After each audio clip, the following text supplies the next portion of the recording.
Hello everyone, good morning সকলকে। Last Sunday আমরা সবাই জানি জামাই ষষ্ঠী ছিল। তো আমাদের বিয়ে পর এটা আমাদের সেকেন্ড জামাই ষষ্ঠী। তো এই দিন সকাল সকাল আমি চলে গেছিলাম। ওই আগের বার প্রথম জামাই ষষ্ঠী হওয়ার কারণে আমরা একসাথে গেছিলাম।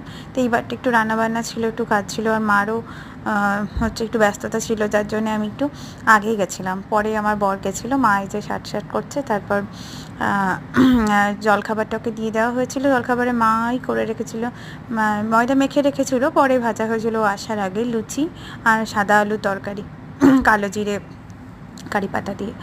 আর আর ও যেহেতু মিষ্টি খেতে অতটা ভালোবাসে না, যার জন্য ভাতের সময় দিলে, এর আগেরবার ভাতের সময় গুছিয়ে দেওয়া হয়েছিল, কিন্তু ও অন্য কিছু খাবার খেয়ে না, ও আরও এই মিষ্টিটা খায় না। তো সেই জন্য যেহেতু টিফিনে একবার লুচি ছিল, লুচি আর সাদা আলু তরকারি, তো তখনই মাকে বলেছিলাম মিষ্টিটা দিয়ে দিতে। এই যেখানে শিশু চলে এসেছে, খেতে বসে পড়েছে। তো টিফিনটা খেয়ে অ্যাজ ইউজুয়াল ও আমাদের বাড়ি যাওয়ার আগে ও দোকানে গেছিলো, দোকান থেকে আমাদের ওখানে যাই টিফিনটা খেতে। টিফিনটা খেয়ে এসে আবার দোকান চলে যায়। তো দোকান থেকে এসে আবার দুপুরবেলা চলে এসেছিলো হ্যাঁ লাঞ্চ করার জন্যে। ও অনেকটাই দেরিতে লাঞ্চ করে, সেই জন্যে মানে যেহেতু অন্য সময় দোকানে ভাত খেয়ে চলে যায়, তো এই দিনটা যেহেতু দুপুরবেলা খাওয়া দাওয়া ছিল বলে ও আমাদের বাড়িতে আগে টিফিনটা করেছে, তারপর দুপুরবেলা লাঞ্চে গেছিলো অনেকটাই দেরি করে। তো যাই হোক, এখানে ততক্ষণ আমরা লাঞ্চের অ্যারেঞ্জমেন্ট করে নিয়েছিলাম।